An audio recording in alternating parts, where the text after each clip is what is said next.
ഈശോ മിശിഹായ്ക്ക് സ്തുതിയായിരിക്കട്ടെ. ഞാൻ മാണിപ്പറമ്പിലച്ചൻ. ഇപ്പോഴത്തെ ഇസ്രായേൽ രാജ്യവും സീറോ മലബാർ സഭയും ഇപ്പോഴത്തെ ഇസ്രായേൽ രാജ്യവും നമ്മുടെ സുറിയാനി കത്തോലിക്ക സഭ എന്ന സീറോ മലബാർ സഭയും തമ്മിൽ ചെറിയ ചില സാമ്യങ്ങളുണ്ട്, ചില പ്രചോദനങ്ങൾ ഉൾക്കൊള്ളാനുണ്ട്. അതുകൊണ്ട് ഞാനതൊന്ന് പറയാൻ ആഗ്രഹിക്കുകയാണ്. ക്രിസ്തു വർഷം 66 യഹൂദ യുദ്ധം ആരംഭിക്കുന്നത്. യഹൂദ യുദ്ധം എന്നാണ് അത് അറിയപ്പെടുന്നത് ചരിത്രത്തിൽ. ക്രിസ്തു വർഷം 66 70 ആ യുദ്ധം ഒരു നിലയ്ക്ക് തീരുന്നത്. 73 വരെയൊക്കെ പോകുന്നുണ്ട്. പിന്നെ വീണ്ടും അതിൻ്റെ ഒരു ഇത് 2-ാം നൂറ്റാണ്ടിലൊക്കെ ഉണ്ടാകുന്നുണ്ട്. എങ്കിലും ക്രിസ്തു വർഷം 66 മുതൽ 70 വരെയുള്ള കാലയളവിലാണ് യഹൂദ യുദ്ധം എന്നറിയപ്പെടുന്ന യുദ്ധം. കർത്താവ് ആ യുദ്ധം പ്രവചിച്ചിരുന്നു. ആ യുദ്ധത്തിൻ്റെ പശ്ചാത്തലത്തിൽ യുഗാന്തത്തെക്കുറിച്ച് പ്രസംഗിച്ചിട്ടുണ്ട്. മർക്കോസിന്റെ സുവിശേഷം 13-ാം അധ്യായവും മത്തായിയുടെ സുവിശേഷം 24-25 അധ്യായങ്ങളും ഈ യഹൂദ യുദ്ധത്തിൻ്റെ പശ്ചാത്തലത്തിലാണ് കർത്താവ് അത് പ്രവചിച്ചുകൊണ്ടാണ് ഈ പഴയ ഉടമ്പടിയുടെ ന്യായവിധി, അതുപോലെ പുതിയ ഉടമ്പടിയുടെ സമാപനത്തിൽ ന്യായവിധി ഉണ്ടാകും, രണ്ടും തമ്മിൽ സാമ്യം ഉണ്ടാകുമെന്ന് കർത്താവ് പറഞ്ഞത്. അത് നമ്മൾ യുഗാന്ത പ്രഭാഷണം എന്നൊക്കെ സൂചിപ്പിക്കുന്നത് ദൈവശാസ്ത്രജ്ഞന്മാർ പറയുന്നത്. ഈ ക്രിസ്തുവർഷം 66-70 കാലയളവിലെ യഹൂദ യുദ്ധത്തെക്കുറിച്ച് ഒരു ചെറിയ വിവരണം ബെനഡിക്ട് മാർപ്പാപ്പ നസറത്തിൽ യേശു 2-ാമത്തെ വാല്യത്തിൽ നൽകുന്നുണ്ട്. യുഗാന്ത പ്രഭാഷണത്തെക്കുറിച്ച് ചർച്ച ചെയ്യുമ്പോൾ ഞാനത് അദ്ദേഹം പറയുന്ന കാര്യങ്ങളൊന്ന് നിങ്ങളുടെ മുമ്പിൽ ശ്രദ്ധയിൽപ്പെടുത്തുക. പലരുടെ കയ്യിലും ആ പുസ്തകമുണ്ട്. ബെനഡിക്ട് മാർപ്പാപ്പയുടെ ഗ്രന്ഥത്രയം, നസറത്തിൽ യേശു എന്ന ഗ്രന്ഥത്രയത്തിൽ 2-ാമത്തെ വാല്യം. ക്രിസ്തുവർഷം 70 പാലസ്തീനയിലെ ചരിത്ര സംഭവങ്ങൾ നമുക്ക് നോക്കാം. ക്രിസ്തുവർഷം 66 യഹൂദ യുദ്ധം ആരംഭിച്ചു. റോമാ സാമ്രാജ്യം നിയമിച്ച ദേശാധിപതിയായ ഗേസിയുസ് ഫ്ലോറസിനെ സ്ഥാനഭ്രഷ്ടനാക്കിക്കൊണ്ടും റോമായുടെ ആക്രമണത്തെ വിജയകരമായി ചേർത്ത് നിന്നുകൊണ്ടുമാണ് യഹൂദ യുദ്ധം ആരംഭിച്ചത്. അതായത് യഹൂദർ റോമാ സാമ്രാജ്യത്തിനെതിരെ ചെറുത്ത് നിൽക്കുകയാണ്. അതാദ്യം വിജയിച്ചു. എന്നാൽ റോമാക്കാർക്കെതിരായ ഒരു യുദ്ധം മാത്രമായിരുന്നില്ല അത്. വിഘടിച്ച് മത്സരബുദ്ധിയോടെ കഴിഞ്ഞിരുന്ന യഹൂദ സംഘടനകളും അവരുടെ കുട്ടി നേതാക്കളും തമ്മിലുള്ള ഒരു ആഭ്യന്തര കലഹം കൂടിയായിരുന്നു അത്. ഈ വിഘടിച്ച് നിൽക്കുക, മത്സരബുദ്ധിയോടെ കഴിയ യഹൂദ സംഘടനകൾ, അവരുടെ കുട്ടി നേതാക്കൾ തമ്മിലുള്ള ഒരു ആഭ്യന്തര കലഹം. നമ്മളപ്പോൾ പെട്ടെന്ന് ഈ എറണാകുളത്ത് കണ്ടു കഴിഞ്ഞാൽ സഭയോടൊപ്പം എന്ന് നിൽക്കുന്നവരും സഭയ്ക്ക് എതിരായി നിൽക്കുന്നവരും ഇങ്ങനെ എന്തുമാത്രം കുട്ടി സംഘടനകളുണ്ട് അവിടെ. ആ കുട്ടി സംഘടന 10-ലധികം കുട്ടി സംഘടനകൾ അവിടെയുണ്ട്. അതെല്ലാം വിഘടിച്ച് മത്സരബുദ്ധിയോടെ പെരുമാറുകയാണ്. അപ്പോൾ അതൊരു പ്രശ്നമാണ്. അപ്പോൾ അതുകൊണ്ടാണ് ഞാൻ പറഞ്ഞത് അന്നത്തെ ഇസ്രായേൽ രാജ്യവുമായിട്ട് ചെറിയൊരു സാമ്യമുണ്ടെന്ന് ഞാൻ പറഞ്ഞത്. ഇങ്ങനൊരു ആഭ്യന്തര കലഹം കൂടി ആയിരുന്നത് കൊണ്ട് ജെറൂസലമിന് വേണ്ടിയുള്ള യുദ്ധം അതിഭീകരമായി തീർന്നു. പുറത്തൊരു ശത്രു, പിന്നെ അകത്ത് ഒരുപാട് ആഭ്യന്തര പ്രശ്നങ്ങൾ. സൈന്യാധിപനായി നീറോ ചക്രവർത്തിയാൽ നിയമിക്കപ്പെട്ട വെസ്പാസിയൻ ക്രിസ്തുവർഷം 68 നീറോയുടെ ചരമവാർത്ത അറിഞ്ഞ ഉടനെ തന്നെ സൈനിക ആക്രമണങ്ങൾ നിർത്തിവെച്ച് റോമയിലേക്ക് പോയി. താമസിയാതെ ക്രിസ്തുവർഷം 69 ജൂലൈ 1-ാം തീയതി വെസ്പാസിയൻ പുതിയ ചക്രവർത്തിയായി പ്രഖ്യാപിക്കപ്പെട്ടു. 68 യുദ്ധം പതുക്കെ നിർത്തിവെച്ചു സൈന്യാധിപനായ വെസ്പാസിയൻ. കാരണം നീറോ ചക്രവർത്തി 68 ക്രിസ്തുവർഷം 68 മരിച്ചു. അപ്പോൾ യുദ്ധം നിർത്തിവെച്ചിട്ട് സൈന്യാധിപനായ വെസ്പാസിയൻ റോമയിലേക്ക് പോയി. അവിടെ ചെന്ന് താമസിയാതെ അദ്ദേഹം തന്നെ ചക്രവർത്തിയായിട്ട് തെരഞ്ഞെടുക്കപ്പെട്ടു. വെസ്പാസിയൻ ജൂലൈ 1-ാം തീയതി വെസ്പാസിയൻ പുതിയ റോമ ചക്രവർത്തിയായി പ്രഖ്യാപിക്കപ്പെട്ടു. അതോടുകൂടി ജെറൂസലം കീഴടക്കാനുള്ള ചുമതല വെസ്പാസിയൻ തൻ്റെ പുത്രനായ ടൈറ്റസിനെ ഏൽപ്പിച്ചു. ടൈറ്റസ് പെസഹ തിരുനാളിൻ്റെ അന്നാണ് വിശുദ്ധ നഗരത്തിൻ്റെ കവാടത്തിലെത്തിയത്. അത് ഫ്ലാവിയസ് ജോസഫസ് രേഖപ്പെടുത്തിയിട്ടുണ്ട്. അതായത് പെസഹ തിരുനാളിൻ്റെ അന്നാണ് ടൈറ്റസ് യുദ്ധം ചെയ്യാൻ വേണ്ടിയിട്ട് ജെറൂസലത്ത് വരുന്നത്. നീസാൻ മാസത്തിൻ്റെ 14-ാം തീയതിയായിരുന്നു അന്ന്. യേശുവിനെ കുരിശിലേറ്റിയതിൻ്റെ 40-ാമത്തെ വാർഷികവും. ആയിരക്കണക്കിന് തീർത്ഥാടകർ യെറൂസലമിലേക്ക് ഒഴുകുകയായിരുന്നു. ഗിഷാമിലെ ജോൺ എന്ന വിപ്ലവകാരി തൻ്റെ അനുയായികളെ സായുധരാക്കി തീർത്ഥാടകരുടെ പ്രച്ഛന്ന വേഷത്തിൽ ദേവാലയത്തിലേക്ക് അയച്ചു.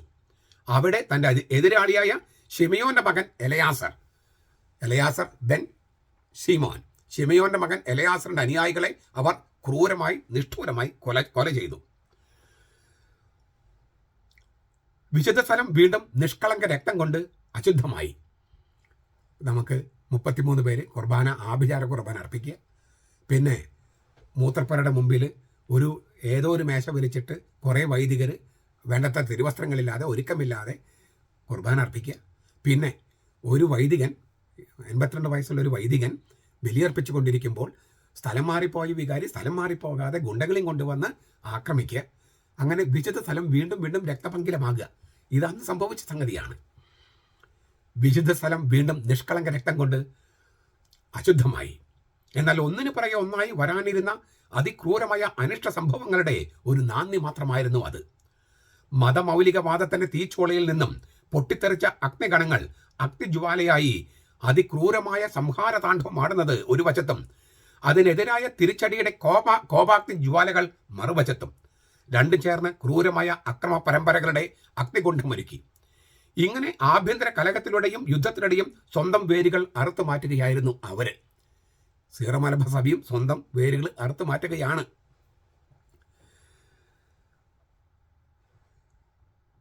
അതോടുകൂടി സംഭവിച്ച ഒരു പ്രധാനപ്പെട്ട സംഗതി എന്താണ്? ദേവാലയത്തിന് അന്ത്യം 3 ഘട്ടങ്ങളായിട്ട് സംഭവിച്ചു. ദേവാലയത്തിന് അന്ത്യം ആദ്യമായി ക്രമമായി നടന്നിരുന്ന ബലിയർപ്പണം നിരോധിക്കപ്പെട്ടു. ഇപ്പോൾ എറണാകുളം അങ്കമാലി അതിരൂപതയിൽ സഭയുടെ ലിറ്റർജി നടക്കുന്ന പള്ളികൾ വളരെ കുറച്ചല്ലേ ഉള്ളൂ. അതോടുകൂടി വിശുദ്ധ സ്ഥലം വെറും ഒരു കോട്ട മാത്രമായി തരം താഴ്ത്തപ്പെട്ടു. എറണാകുളം അങ്കമാലി അതിരൂപതയിലെ പല പള്ളികളും വെറും കോട്ടയാണ്. അതായത് കർത്താവിനെയും കർത്താവിൻ്റെ മാർപ്പാപ്പയെയും സഭാ നേതൃത്വത്തെയും ചെറുത്തു നിൽക്കാനുള്ളൊരു കോട്ട. അത് ദൈവത്തിൻ്റെ ആലയമല്ലാതായി. പിന്നീട് ദേവാലയം അഗ്നിക്കിരയാക്കി. അതും 3 ഘട്ടങ്ങളായിട്ട്. അവസാനം വിശുദ്ധ നഗരം പൂർണ്ണമായും ശത്രുക്കളുടെ അധീനതയിലായതോടുകൂടി ദേവാലയത്തിന് അവശിഷ്ടങ്ങൾ പോലും നിർമൂലനം ചെയ്യപ്പെട്ടു. നിർണായകവും സമ്പൂർണ്ണമായ നാശം സംഭവിച്ചത് നഗരത്തെയും ദേവാലയത്തെയും അഗ്നിക്കിരയാക്കിക്കൊണ്ടാണ്. പിന്നീട് നടത്തിയ നാശമൊക്കെ അതിലൊരു അടിക്കുറിപ്പ് മാത്രം. പലായനം ചെയ്ത് രക്ഷപ്പെട്ടവർ പട്ടിണിക്കും പ്ലേഗിനും ഇരയായില്ല. എന്നാൽ അടിമത്തമോ ഖനികളിലെ പണിയോ സർക്കസ് കൂടാരങ്ങളിലെ അരക്ഷിതത്വമോ തങ്ങളെ കാത്തിരിപ്പുണ്ടെന്ന് അവർക്കറിയാമായിരുന്നു. യുദ്ധത്തിൽ കൊല്ലപ്പെട്ടവരുടെ സംഖ്യ 11 ലക്ഷമായിരുന്നു എന്ന് ഫ്ലാവിയസ് ജോസീഫസും യഹൂദയുദ്ധം പുറം 371, 6 ലക്ഷം എന്ന് ഒറോസിയൂസും ടാസിറ്റസും ചരിത്രം എന്ന പുസ്തകത്തിൽ 5-ാമത്തെ അധ്യായം 13-ാമത്തെ പേജിൽ രേഖപ്പെടുത്തിയിരിക്കുന്നു. അതായത് 11 ലക്ഷം പിന്നെ 6 ലക്ഷം. ഈ സംഖ്യകളെല്ലാം അല്പം അതിശയോക്തി കലർന്നതായിരിക്കാം. യഥാർത്ഥത്തിൽ കൊല്ലപ്പെട്ടവരുടെ സംഖ്യ 1 ലക്ഷത്തിന് താഴെ എന്ന് നിശ്ചയിക്കാം. സൈന്യങ്ങൾ നടത്തിയ കൊലയും കൊള്ളിവെപ്പും മൃതശരീരങ്ങളെ പോലും അശുദ്ധമാക്കുന്ന സംസ്കാരശൂന്യമായ പ്രവൃത്തികളും വർണ്ണിക്കാനാവില്ല. മനുഷ്യാവകാശങ്ങളെല്ലാം ചവിട്ടി മെതിക്കപ്പെട്ടു. പരിസരനാശത്തെക്കുറിച്ച് പറയുകയും വേണ്ട. 11 മൈൽ ചുറ്റളവിലുള്ള സ്ഥലം മുഴുവൻ തരിച്ചു ഭൂമിയായി മാറി. ഈ നാശനഷ്ടങ്ങളുടെ എല്ലാം വിവരണങ്ങൾ വായിക്കുന്ന ഏവർക്കും ദാനിയേൽ പ്രവാചകന്റെ പ്രവചനത്തെ 12:1 അധികരിച്ചുകൊണ്ട് യേശുവിൻ്റെ പ്രവചനം മനസ്സിലാക്കാൻ കഴിയും. ദൈവത്തിന്റെ സൃഷ്ടികർമ്മത്തിന്റെ ആരംഭം മുതൽ ഇന്ന് വരെ ഉണ്ടായിട്ടില്ലാത്തതും ഇനി ഒരിക്കലും ഉണ്ടാകാത്തതുമായ കഷ്ടതകൾ ആ ദിവസം ഉണ്ടാകും. മാർക്കോസ് 13:39. ലോകമാസകലം ചിതറിപ്പോയി ഇസ്രായേൽക്കാർ. ക്രിസ്തുവർഷം 66-70. ക്രിസ്തുവർഷം 66 മുതൽ 70 വരെ ലോകമാസകലം നമ്മുടെ നാട്ടിലുണ്ടായിരുന്നു. അതിനു മുമ്പ് തന്നെ യഹൂദന്മാരുണ്ടായിരുന്നു. ഈ യുദ്ധം കഴിഞ്ഞപ്പോൾ പിന്നെയും കുറേ ആളുകൾ ഇന്ത്യയിലേക്ക് അടക്കം ലോകത്തിൻ്റെ നാനാഭാഗങ്ങളിലേക്ക് പോയി. ആരെങ്കിലും ഊഹിക്കാൻ കഴിയുമായിരുന്നോ 1947, അതായത് 1877 വർഷം കഴിഞ്ഞിട്ട് 19 നൂറ്റാണ്ട് കഴിഞ്ഞിട്ട് അതൊന്ന് ആവർത്തിക്കുകയാണ്.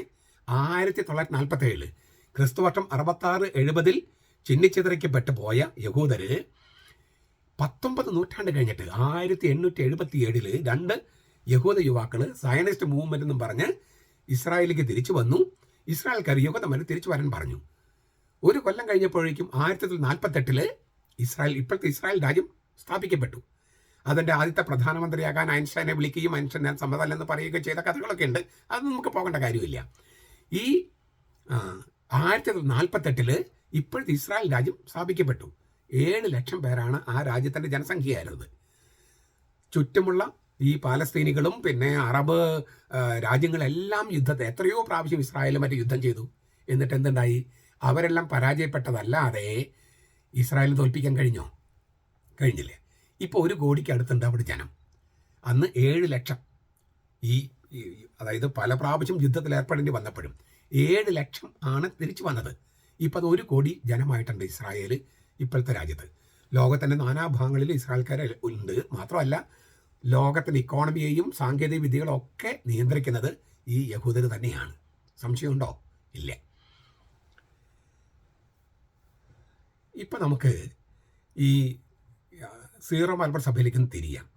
കേരളത്തിന് പുറത്ത് ബീഹാറിലും അങ്ങനെ ഏതെല്ലാം സ്ഥലത്ത് ക്രിസ്തീയ സുറിയാനി കത്തോലിക്കരുണ്ടായിരുന്നു, ഒക്കെ ചിതറിക്കപ്പെടല്ല, കൊല്ലപ്പെട്ടു. നമുക്ക് സുറിയാനി കത്തോലിക്ക സഭ ഇന്ത്യയുടെ നാനാഭാഗത്തുണ്ടായിരുന്നു. ഞാനതൊരു വീഡിയോ, മുഗൾ വംശത്തിൽ പൊലിഞ്ഞു പോയ സുറിയാനി കത്തോലിക്ക സഭ എന്നിട്ടൊരു വീഡിയോ ഉണ്ട്, നിങ്ങളൊന്ന് കണ്ടു നോക്കുക. അതിനകത്ത് ഞാൻ കൃത്യം അല്ലെങ്കിൽ ക്രൈസ്തവ ശബ്ദകോശം എന്ന് പറഞ്ഞിട്ട് ജോർജ് കുരുക്കുറച്ചിൻ്റെ പുസ്തകത്തിൻ്റെ ആമുഖത്തിൽ ഏതെല്ലാം സഭകളാണ് വടക്കേ ഇന്ത്യയിൽ സുറിയാനി സഭകൾ ഉണ്ടായിരുന്നതും അതെങ്ങനെയാണ് നശിപ്പിക്കപ്പെട്ടത്, ഏതൊക്കെ രാജ്യങ്ങളിലും ഏതൊക്കെ സ്ഥലങ്ങളിലും സംസ്ഥാനങ്ങളിൽ ഉണ്ടായിരുന്നതെല്ലാം അച്ഛൻ വർണ്ണിച്ചിട്ടുണ്ട്. അപ്പോൾ നമ്മൾ വളരെ ചെറിയൊരു ഗണമാക്കി മാറ്റി. ഇപ്പോൾ 45 ലക്ഷം പേരാണ് സീറോ മലബാർ സഭയിലുള്ളത്. എങ്കിലും കത്തോലിക്ക സഭയിലെ രണ്ടാമത്തെ വലിയ സഭയാണ്. ലത്തീൻ സഭ കഴിഞ്ഞാൽ ലത്തീൻ സഭ വളരെ വലുതാണ്. പൗരത്വ സഭകളിൽ ഏറ്റവും വലുതാണ് സീറോ മലബാർ സഭ എന്ന സഭ. എങ്കിലും 45 ലക്ഷം അത്രയേ ഉള്ളൂ നമ്മൾ. പക്ഷേ ലോകത്തിൻ്റെ നാനാഭാഗങ്ങളിൽ നമ്മളുണ്ട്. നമ്മുടെ സ്വാധീനം ഈ 45 ലക്ഷത്തിൻ്റെ സ്വാധീനമല്ല ഉള്ളത്. അതല്ല ഇല്ലേ, അത് കർത്താവ് നമുക്ക് നൽകിയ കൃപയാണ്. ഇസ്രായേലിലെ കൊടുത്ത കൃപ പോലെ ഒരു കൃപയാണ്. സുറിയാനി കത്തോലിക്ക സഭയുടെ സ്വാധീനം എന്ന് പറയുന്നത്, ഈ സീറോ മലബാർ സഭയുടെ സ്വാധീനം എന്ന് പറയുന്നത് ഈ 45 ലക്ഷത്തിൻ്റെ സ്വാധീനമല്ല. അത് കർത്താവിൻ്റെ കൃപയാണ്. തോമാസ് ലേഖൻ നൽകിയ വലിയൊരു അനുഗ്രഹമാണത്. അപ്പോൾ അങ്ങനെ ഈ നമ്മൾ ചെറുതാക്കപ്പെട്ടു. ഇനി ഞാൻ 1969 അതായത് ലോകം കമ്മ്യൂണിസത്തെ ആലിംഗനം ചെയ്ത വർഷമാണ് 1969. 1969 ലോകത്തെ 3-2 രാജ്യങ്ങൾ കമ്മ്യൂണിസത്തിലേക്ക് പോകുന്നത്. 20 കൊല്ലം കഴിഞ്ഞ 1989 കമ്മ്യൂണിസം പരാജയപ്പെടുന്നത്. അതും കമ്മ്യൂണിസ്റ്റ് രാജ്യമായി പോളണ്ടിൽ നിന്നുള്ള ഒരു മാർപ്പാപ്പയുടെ ശ്രമഫലമായിട്ട് ജോൺ പോൾ രണ്ടാമൻ. 1969 3-2 ഭാഗം രാജ്യങ്ങൾ കമ്മ്യൂണിസത്തെ ആലിംഗനം ചെയ്തപ്പോൾ ജോസഫ് റാറ്റ്സിംഗർ, പിന്നീട് അദ്ദേഹം ബെനഡിക്ട് 16 മാർപ്പാപ്പയാകും, ഈ ജോസഫ് റാറ്റ്സിംഗർ ഒരു പ്രസ്താവന നടത്തിയിട്ടുണ്ട്. അതൊന്ന് ഞാൻ പറയാം. അദ്ദേഹത്തിൻ്റെ പ്രസ്താവന: വൈദികരുടെ റോള് വെറും സാമൂഹിക പ്രവർത്തനം മാത്രമായും വിശ്വാസത്തിൻ്റെ സന്ദേശം വെറുമൊരു രാഷ്ട്രീയ ദർശനമായും ചുരുങ്ങുകയാണ് ഉടനെ സംഭവിക്കുക. വൈദികരുടെ റോള് വെറും സാമൂഹിക പ്രവർത്തനം മാത്രമായും വിശ്വാസത്തിൻ്റെ സന്ദേശം വെറുമൊരു രാഷ്ട്രീയ ദർശനമായും ചുരുങ്ങുകയാണ് ഉടൻ സംഭവിക്കുക. അതല്ലേ എറണാകുളത്ത് സംഭവിച്ചിരിക്കുന്നത്? അതെ, എല്ലാം നഷ്ടപ്പെട്ടതായി നമുക്ക് അനുഭവപ്പെടും.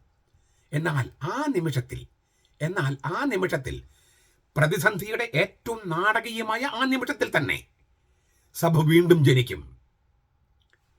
ആ നിമിഷത്തിൽ, പ്രതിസന്ധിയുടെ ഏറ്റവും നാടകീയമായ ആ നിമിഷത്തിൽ തന്നെ സഭ വീണ്ടും ജനിക്കും. ഭൂഗർഭാലയങ്ങളിലെ സഭാ സമൂഹം പോലെ ചെറിയൊരു സഭ, ഇപ്പോഴുള്ളതിനേക്കാൾ വളരെ ചെറിയൊരു സഭ, കൂടുതൽ ദരിദ്രയായ സഭ, എന്നാൽ ഇപ്പോഴത്തതിനേക്കാൾ കൂടുതൽ വിശുദ്ധയായ സഭ. എന്നാൽ ലോകത്തെ പ്രീതിപ്പെടുത്താൻ ശ്രമിക്കുന്നവരുടെ സഭ ആയിരിക്കില്ല അത്. പ്രത്യുത ദൈവത്തിലും അവന്റെ നിത്യമായ നിയമത്തിലും വിശ്വസിക്കുന്ന സഭയായിരിക്കും അത്. വളരെ ചെറുതും തീരെ അപ്രസക്തമെന്ന് തോന്നിക്കുന്നതും എന്നാൽ ശുദ്ധീകരണ പ്രക്രിയയിലൂടെ കടന്നു പോയിട്ടുള്ളതിനാൽ ആർക്കും കീഴടക്കാനാവാത്തതുമായ ഒരു തിരുശേഷിപ്പിന്റെ, ഒരു ശിഷ്ടഭാഗത്തിന്റെ ഫലമായിട്ട് സഭയുടെ നവീകരണം സംഭവിക്കും. എന്നാൽ അങ്ങനെയാണ് തിന്മയെ ചെറുത്ത് നിൽക്കാൻ ചെറിയ അജഗണത്തെ ദൈവം രൂപപ്പെടുത്തുന്നത്. ചെറിയ അജഗണമേ, ഭയപ്പെടേണ്ട, നിങ്ങൾക്ക് രാജ്യം തരാൻ ദൈവം തിരുമനസ്സായിരിക്കുന്നു. അതാണ് കർത്താവ് ശംശയം നമ്മെക്കുറിച്ച് പറഞ്ഞിരിക്കുന്നത്. തീർച്ചയായിട്ടും നമുക്ക് രാഷ്ട്രീയ ലക്ഷ്യങ്ങളില്ല. ഇസ്രായേൽ പോലെ രാജ്യം പോലെ നമുക്ക് രാഷ്ട്രീയ ലക്ഷ്യങ്ങളില്ല. പക്ഷേ ദൈവത്തിന് വേണ്ടി നാം ഒന്നിക്കാനും ദൈവത്തിന് വേണ്ടി ശുദ്ധീകരണ പ്രക്രിയയിലൂടെ കടന്നുപോയി ഈ ഒരു ചെറിയ സമുദായം, ഈ സുറിയാനി കത്തോലിക്ക സഭ എന്ന ചെറിയ സമുദായം, അതിൻ്റെ ഈ ഫീനിക്സ് പക്ഷിയെ പോലെ അതിൻ്റെ ചാരത്തിൽ നിന്ന് ഉയർത്തെഴുന്നേൽക്കാനും സമയമായിരിക്കുന്നു. അതിൻ്റെ ലക്ഷണങ്ങളെല്ലാം നമ്മൾ കണ്ടുകൊണ്ടിരിക്കുകയാണ്. അതിനാൽ എല്ലാ അർത്ഥത്തിലും, അതായത് ജനസംഖ്യയുടെ വർധനവ് ഉൾപ്പെടെയുള്ള കാര്യങ്ങൾ, അതിൽ ഒരുപാട് പേര് താല്പര്യം വെച്ചിട്ടുണ്ട്. ആ ദൈവികമായ കാര്യങ്ങളിൽ, സുവിശേഷത്തിൻ്റെ കാര്യത്തിൽ, വചനത്തിൻ്റെ കാര്യത്തിൽ, കൂതാശകളുടെ കാര്യത്തിൽ, എല്ലാ തരത്തിലും നല്ല ലക്ഷണങ്ങൾ കാണുന്ന ഒരു സമയമായിട്ടാണ് ഞാൻ കാണുന്നത്. അതായത് പ്രതിസന്ധിയുടെ ഏറ്റവും നാടകീയമായ നിമിഷത്തിലാണ് സഭ വീണ്ടും ജനിക്കുക. അത് സംഭവിക്കുകയാണ്. ഇപ്പോൾ സഭയെ സ്നേഹിക്കുന്നവർ, കർത്താവിനെ സ്നേഹിക്കുന്നവർ ഈ പുതുജനനത്തിൽ പങ്കാളികളായിക്കൊണ്ടിരിക്കുകയാണ്. അതിനാൽ ഞാൻ പറയുന്ന സന്ദേശം, ഇപ്പം ഈ നിങ്ങളോട് പറയുന്ന സന്ദേശം, അതിൻ്റെ ധ്വനികൾ നിങ്ങൾ മനസ്സിലാക്കും എന്ന് ഞാൻ പ്രതീക്ഷിക്കുകയാണ്. വീണ്ടും വീണ്ടും കേൾക്കേണ്ടി വരികയായിരിക്കാം. എനിക്ക് കൂടുതൽ വിശദീകരിക്കാനായിട്ട് താല്പര്യമില്ല. അല്ലാണ്ട് തന്നെ മനസ്സിലാകും. അതിൻ്റെ ധ്വനികൾ, ഞാൻ ഈ പറയുന്ന വാക്കുകളുടെ ധ്വനികൾ നിങ്ങൾ പരസ്പരം പങ്കുവെച്ച് ചർച്ച ചെയ്ത് അത് പ്രയോഗത്തിൽ വരുത്താൻ ശ്രമിക്കുമ്പോൾ നമ്മളുടെ ഈ സഭ വിശുദ്ധീകരിക്കപ്പെട്ട് ഒരു പുതുജനനത്തിന് വിധേയമായി ദൈവത്തെ പ്രീതിപ്പെടുത്തുന്നവരുടെ മാത്രം സഭയായിട്ട് മാറും. അപ്പോൾ നമ്മളിപ്പോൾ ഈ കാണുന്ന തരത്തിലുള്ള അഴകുഴമ്പൻ രീതികളൊക്കെ മാറും. അത് ഒരു രാഷ്ട്രീയ ശൈലിയാണ്. ആ രാഷ്ട്രീയ ശൈലിയല്ല കർത്താവിൻ്റെ സഭയ്ക്ക് വേണ്ടത്. ആ ശൈലി, സുവിശേഷത്തിൻ്റെ ശൈലി, സത്യത്തിൻ്റെ ശൈലി, അത് നമുക്ക് വരും. അതിനാൽ നമ്മൾ യാതൊന്നിനെ കുറിച്ചും ബേജാറാവണ്ട. പക്ഷേ നമ്മൾ ചെയ്യേണ്ട കാര്യങ്ങൾ ചെയ്യണം. ഞാൻ ഈ പറഞ്ഞതുപോലെ ഇത് കേൾക്കണം, അത് ചർച്ച ചെയ്യണം, അതിൻ്റെ ഫലമായിട്ടുള്ള പ്രയോഗത്തിൽ വരുത്താനുള്ള കാര്യങ്ങൾ, നമുക്ക് പ്രയോഗത്തിൽ വരുത്താൻ പറ്റുന്ന കാര്യങ്ങൾ നമ്മൾ ചെയ്യണം. അവരങ്ങനെ ചെയ്യുന്നില്ലല്ലോ, ഇവരിങ്ങനെ ചെയ്യുന്നില്ലല്ലോ, മറ്റൊരങ്ങനെ ചെയ്തിരുന്നെങ്കിൽ, അതൊന്നും നമ്മുടെ വിഷയമല്ല. അതൊക്കെ അവർ ചെയ്യട്ടെ. ചെയ്തില്ലെങ്കിൽ കർത്താവ് അവരോട് ചോദിക്കട്ടെ. നമുക്ക് ചെയ്യാനുള്ള കാര്യങ്ങൾ നമുക്ക് തിരിച്ചറിഞ്ഞിട്ടുണ്ടാകുമെന്നാണ് ഞാൻ വിചാരിക്കുന്നത്. അത് ചെയ്യാൻ നമുക്ക് സാധിക്കട്ടെ. അങ്ങനെ നമ്മുടെ ഈ സുറിയാനി കത്തോലിക്ക സഭ എന്ന ഈ ചെറിയ സമുദായം, അതേസമയം കത്തോലിക്ക സഭയിലെ രണ്ടാമത്തെ ഏറ്റവും വലിയ സമുദായം, അതിന് സ്വാധീനം അതിനേക്കാൾ വലുത്. അതായത് അതിൻ്റെ ഘടനയനുസരിച്ചുള്ള സ്വാധീനമല്ല, അതിനേക്കാൾ വലിയ സ്വാധീനമാണ് ലോകത്ത് മുഴുവൻ ചെലുത്തുന്നത്. അതിനേക്കാൾ ശക്തമായിട്ട് കർത്താവിൻ്റെ സുവിശേഷം പ്രഘോഷിക്കുന്ന ചാലക ശക്തിയായിട്ട് മാറാനായിട്ട് നമ്മൾ ചെയ്യുന്ന കൊച്ചു കൊച്ചു കാര്യങ്ങൾ ചെയ്താൽ മതിയാകും. അങ്ങനെ സംഭവിക്കട്ടെ. അതിന് അപ്പോൾ ഈ വിമത വൈദികര്, അൽമായ മുന്നേറ്റക്കാര് പൈശാചിക ശക്തികളുമായി കൂട്ടുപിടിച്ച് നടത്തുന്ന സകല സംഗതികളും തകർന്ന് തരിപ്പണമാകും. ആ ഇസ്രായേൽ ആഭ്യന്തര യുദ്ധത്തിൽ എല്ലാം നശിച്ചു പോയെന്ന് വിചാരിച്ചിട്ടാണ് 19 നൂറ്റാണ്ട് കഴിഞ്ഞ് നമുക്ക് അത്രയൊന്നും കാത്തിരിക്കണ്ട. അല്ലാതെ തന്നെ ഇപ്പോൾ പൊതുജനനത്തിൻ്റെ ലക്ഷണങ്ങളെല്ലാം കണ്ടു കഴിഞ്ഞിട്ടുണ്ട്. ആ പൊതുജനനത്തിലേക്ക് പ്രവേശിക്കാൻ നമുക്ക് എല്ലാവർക്കും സാധിക്കട്ടെന്ന് ഞാൻ ആശംസിക്കുന്നു. നമ്മുടേതായ തരത്തിലുള്ള സംഭാവനകൾ, പണമല്ല ഞാൻ പറയുന്നത്, അത് പണമാണെങ്കിൽ അതും കൊടുക്കുക. സംഭാവനകൾ, അതായത് വ്യക്തിപരമായിട്ടോ സുവിശേഷം പ്രഘോഷിക്കുന്ന തരത്തിലോ സത്യം പ്രഘോഷിക്കുന്ന തരത്തിലോ എന്തെല്ലാം തരത്തിൽ നമുക്ക് ഈ സഭയുടെ പൊതുജനനവുമായിട്ട് ബന്ധപ്പെട്ട് ചെയ്യാൻ കഴിയുമോ അതെല്ലാം ചെയ്യാൻ നമുക്കെല്ലാവർക്കും കഴിയട്ടെ എന്ന് ഞാൻ ആശംസിക്കുന്നു. കർത്താവിൻ്റെ കൃപ നമ്മുടെ കൂടെ ഉണ്ടാകട്ടെ. നമ്മുടെ കർത്താവ് ഈശോ മിശിഹായുടെ കൃപയും പിതാവായ ദൈവത്തിൻ്റെ സ്നേഹവും പരിശുദ്ധാത്മാവിൻ്റെ സഹവാസവും നാം എല്ലാവരോടും കൂടി ഉണ്ടായിരിക്കട്ടെ, ഇപ്പോഴും എപ്പോഴും എന്നേക്കും. ആമേൻ.